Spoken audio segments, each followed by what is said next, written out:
석가모니 불교 사상과 철학. 석가모니, 그는 인류의 고통 앞에서 깊은 질문을 던진 위대한 스승입니다. 그의 가르침은 2500년이 지난 오늘날에도 변함없이 우리 삶의 근원을 탐색하고 복잡한 세상 속에서 길을 찾는 데 중요한 지침을 제공합니다. 이제 작가의 심정으로 석가모니의 불교 사상과 철학을 깊이 들여다보겠습니다. 그의 심오한 가르침이 현대인의 삶에 어떤 의미와 통찰을 줄 수 있는지, 그리고 그의 깨달음이 어떻게 인류의 의식 변화에 기여했는지를 함께 고찰해 보고자 합니다. 석가모니, 본명은 시다르타 가우타마입니다. 그는 기원전 6세기경 북인도 지역에 위치한 샤카족의 왕자로 태어났습니다. 카필라 왕국의 왕자로 풍요로운 환경 속에서 부족함 없이 성장했습니다. 그의 아버지는 그가 속세의 고통을 알지 못하도록 궁궐 밖으로 나가는 것을 철저히 금했습니다. 하지만 운명은 피할 수 없는 법. 시다르타는 성 밖의 세상에서 노인, 병자, 죽은 자, 그리고 평온한 수행자의 모습을 목격하며 깊은 고뇌에 빠졌습니다. 이른바 생로병사, 즉 인생에 피할 수 없는 고통을 마주한 것입니다. 그는 이러한 고통의 본질을 이해하고 그로부터 영원히 벗어날 수 있는 근원적인 방법을 찾기 위해 왕자의 지위와 모든 세속적 부귀영화를 버리고 출가를 결심합니다. 이는 단순한 포기가 아니었습니다. 독일의 실존 철학자 카알 야스퍼스의 표현처럼 세속적 영화를 벗어나 진정한 깨달음을 향한 위대한 포기시자 인간 존재의 근본적인 문제에 대한 새로운 결단이었습니다. 그는 존재의 본질과 고통의 의미를 탐구하기 위해 스스로 고난의 길을 선택했습니다. 석가모니는 6년간의 혹독한 고행 끝에 보리수 아래에서 깊은 명상에 잠겼고 마침내 깨달음을 얻어 붓다, 즉 깨달은 자가 됩니다. 그가 깨달은 진리는 무엇이었을까요? 그의 핵심 사상은 바로 고에서 출발합니다. 인생은 본질적으로 고통이라는 냉철하고 현실적인 인식입니다. 단순히 육체적인 고통만을 의미하는 것이 아닙니다. 생로병사와 같은 피할 수 없는 고통뿐만 아니라 사랑하는 사람과의 이별에 별리고 원치 않는 만남 원증이고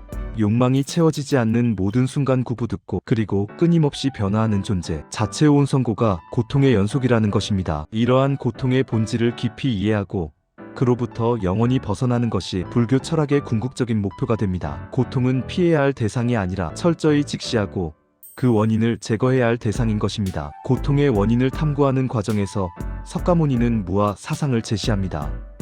고정되고 영원하며 변하지 않는 실체로서의 나는 없다는 것입니다. 우리가 나라고 인식하고 집착하는 것은 끊임없이 변화하는 육체와 정신의 복합체일 뿐이며 독립적이고 영원 불변하는 자아는 존재하지 않는다는 깨달음입니다. 이러한 무아의 통찰은 개인이 자신을 독립된 존재로 인식하고 나와 나의 것에 집착함으로써 발생하는 모든 번뇌와 욕망에서 벗어나는 중요한 길을 제공합니다. 영원하지 않은 나와 나의 것에 대한 맹목적인 집착이야말로 모든 고통과 번뇌의 근원이라는 것을 가르칩니다. 따라서 무아는 고통의 속박에서 벗어나 진정한 자유를 얻기 위한 필수적인 관문입니다. 세상의 모든 존재는 홀로 존재하는 것이 아닙니다. 모든 것은 상호 의존적이며 서로 영향을 주고받습니다. 이것이 바로 연기 사상입니다.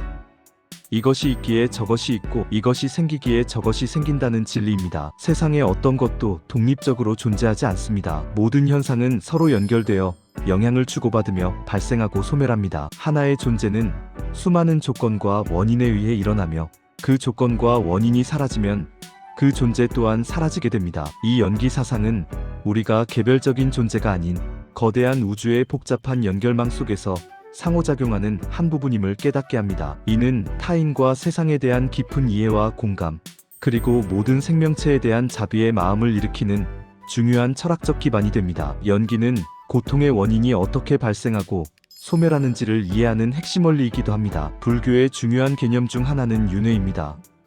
우리의 생각, 말, 행동이 축적된 업에 따라 죽음 이후에도 끊임없이 생사를 반복한다는 교리입니다. 윤회는 단순히 신비로운 이야기가 아닙니다. 불교 이론의 핵심적인 토대를 이룹니다. 우리의 의식과 행위가 다음 생의 운명을 결정한다는 업의 법칙과 깊이 연관되어 있습니다. 티베트 불교에서는 윤회를 물질적인 몸의 반복이 아닌 마음, 즉 정신의 지속성으로 설명하며 의식의 흐름이 끊이지 않고 이어진다고 봅니다. 윤회를 부정하는 것은 해탈의 의미 자체를 모호하게 만들 수 있다는 견해가 지배적입니다. 힌두교와 불교에서는 윤회를 부정하는 것을 인과응보의 법칙을 부정하는 것으로 보며 이는 도덕적 행위의 근거와 책임의식을 무너뜨릴 수 있다고 깊이 인식하고 있습니다. 윤회는 존재의 연속성을 설명하며 현재의 삶과 행동이 미래의 결과를 낳는다는 도덕적 관점을 제공합니다. 이러한 고통의 삶에서 벗어나 윤회의 고리를 끊고 완전한 자유로운 경지에 이르는 것이 바로 해탈입니다. 해탈은 단순히 죽음 이후의 세계에서 얻는 것이 아닙니다. 현세에서 번뇌와 고통으로부터 벗어나 평화롭고 자유로운 마음 상태를 얻는 것을 의미합니다. 탐욕, 성냄, 어리석음의 삼독이 사라진 상태, 즉 열반의 경지에 도달하는 것입니다. 이러한 해탈에 이르는 방법론적이고 실천적인 지침이 바로 중도와 팔정도입니다.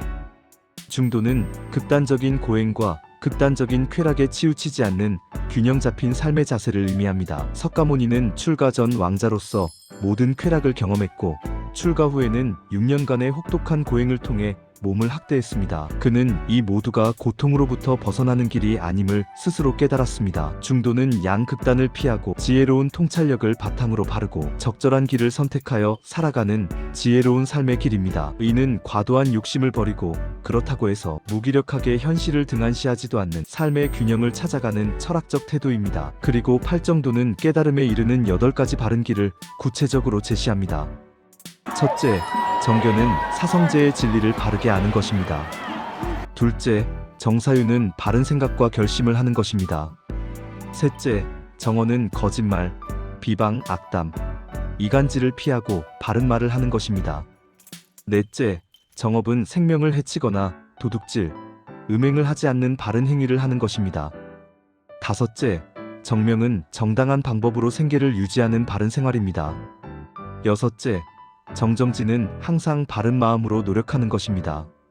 일곱째, 정념은 정신을 집중하고 깨어있는 바른 기억과 알아차림입니다. 여덟째, 정정은 모든 번뇌를 끊고 마음을 안정시키는 바른 선정입니다. 이 8가지는 상호 유기적으로 연결되어 있으며 이 모든 것을 일상생활 속에서 꾸준히 실천함으로써 고통의 원인을 제거하고 해탈의 경지에 다다를 수 있다고 석가모니는 가르칩니다. 팔정도는 단순히 도덕적 지침이 아니라 깨달음으로 이끄는 실천적 수행의 길입니다. 석가모니 사상의 핵심에는 자비가 있습니다. 이는 모든 중생에 대한 무한한 사랑과 깊은 연민을 강조합니다. 고통받는 모든 존재를 향한 깊은 이해와 그들의 고통을 덜어주고자 하는 마음, 그리고 그들의 행복을 진심으로 바라는 마음입니다. 무아와 연기 사상을 통해 우리는 모든 존재가 서로 연결되어 있는 거대한 생명, 공동체의 일원임을 깨닫게 됩니다. 이러한 깨달음은 타인의 고통을 나의 고통처럼 여기는 자비심으로 자연스럽게 이어집니다. 자비는 개인의 해탈을 넘어 사회 전체의 평화와 안녕을 추구하며 나아가 모든 생명체가 조화롭게 공존하는 이상적인 세상을 꿈꾸는 불교의 근본 정신이자 보편적 가치입니다. 자비는 불교가 지향하는 윤리적 실천의 최고봉이라 할 수 있습니다. 석가모니는 사성제를 통해 그의 가르침을 체계적이고 논리적으로 정리했습니다. 이는 4가지 거룩한 진리를 의미합니다. 첫째, 고성제는 인생이 본질적으로 고통이라는 진리입니다. 이는 단순한 비관론이 아니라 고통의 현실을 직시하라는 가르침입니다. 둘째, 집성제는 고통의 원인이 탐욕, 성냄, 어리석음 등 우리의 번뇌와 집착에 있다는 진리입니다. 욕망과 가래가 고통을 불러일으키는 근본 원인임을 밝힙니다. 셋째, 멸성제는 번뇌와 집착을 완전히 소멸시키면 고통이 사라지고 열반의 평화로운 상태에 도달할 수 있다는 진리입니다. 고통으로부터의 해탈이 가능함을 보여줍니다. 넷째, 도성제는 고통을 소멸시키고 열반에 이르는 방법이 바로 팔정도라는 진리입니다. 사성제는 불교의 전체적인 교리를 압축적으로 보여주는 핵심적인 가르침이며 고통의 진단, 원인, 소멸 가능성, 그리고 소멸에 이르는 길을 명확하게 제시합니다. 이러한 석가모니의 심오한 철학은 시대와 공간을 초월하여 수많은 사람들에게 지대한 영향을 미쳤습니다. 그의 가르침은 단순히 종교적인 영역에만 머물지 않았습니다. 서양의 실존 철학자 카알 야스퍼스를 비롯한 많은 사상가들이 그의 철학에서 인간 존재의 본질과 실존적 의미를 탐구하는 영감을 얻었습니다. 또한 수많은 작가들이 그의 사상에서 문학적 영감을 얻었습니다. 인생의 무상함, 존재의 고통, 인간 본연의 의미, 그리고 자비와 연기 사상은 문학 작품의 중요한 주제와 배경이 되어 왔습니다. 인도 신화의 영향을 받은 작품이나 불교적 세계관을 반영한 작품들에서 그의 철학적 깊이와 지혜를 엿볼 수 있습니다. 예를 들어 동양 문학에서는 윤회 사상이나 무아 사상이 작품의 주제의식으로 깊이 스며들어 있으며 서양 문학에서도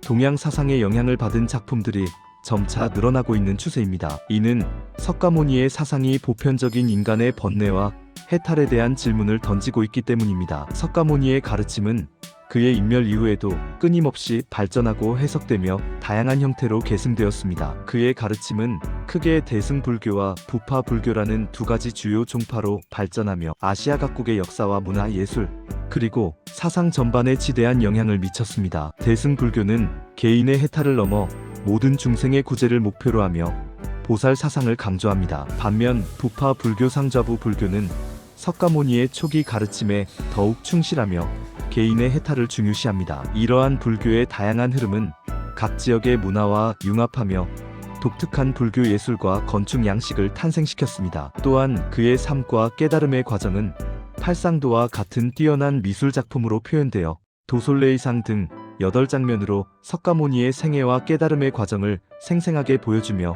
많은 이들에게 감동과 교훈을 주었습니다. 오늘날 우리는 급변하는 사회 속에서 물질적 풍요를 추구하지만 그 이면의 정신적 공허함과 수많은 문제들을 안고 살아갑니다. 경쟁, 갈등, 스트레스는 현대인의 일상이 되어버렸습니다. 이러한 혼란 속에서 석가모니의 가르침은 우리 마음의 평화를 찾고 삶의 진정한 의미와 가치를 탐구하는 데 여전히 유효한 그리고 절실한 지혜를 제공합니다. 인생의 고통을 회피하지 않고 직시하며 그 원인을 철저히 파악하고 중도를 통해 지혜로운 삶의 길을 걸어가라는 그의 메시지는 시대를 초월한 인류의 영원한 등불과 같습니다. 그의 철학은 단순히 과거의 종교적 교리를 넘어 우리 스스로를 돌아보고 성찰하게 하며 내면의 깊은 곳에 있는 참된 자아를 발견하게 하는 깊은 울림을 줍니다. 그의 사상은 과거의 유산이 아니라 현재를 살고 미래를 열어갈 우리 모두에게 필요한 살아있는 지혜이자 인류가 나아가야 할 방향을 제시하는 나침반인 것입니다. 우리는 석가모니의 가르침을 통해 개인적인 번뇌와 고통에서 벗어나 내면의 평화를 찾을 수 있을 뿐만 아니라 더 나아가 세상의 모든 존재와 함께 조화롭게 공존하며 고통에서 해탈하는 길을 발견할 수 있습니다. 이것이 바로 석가모니의 불교 사상이 우리에게 주는 가장 크고 영원한 선물입니다. 그의 가르침은 우리가 삶의 본질을 이해하고 의미 있는 삶을 살아가도록 돕는 영원한 진리로서 항상 우리 곁에 존재할 것입니다.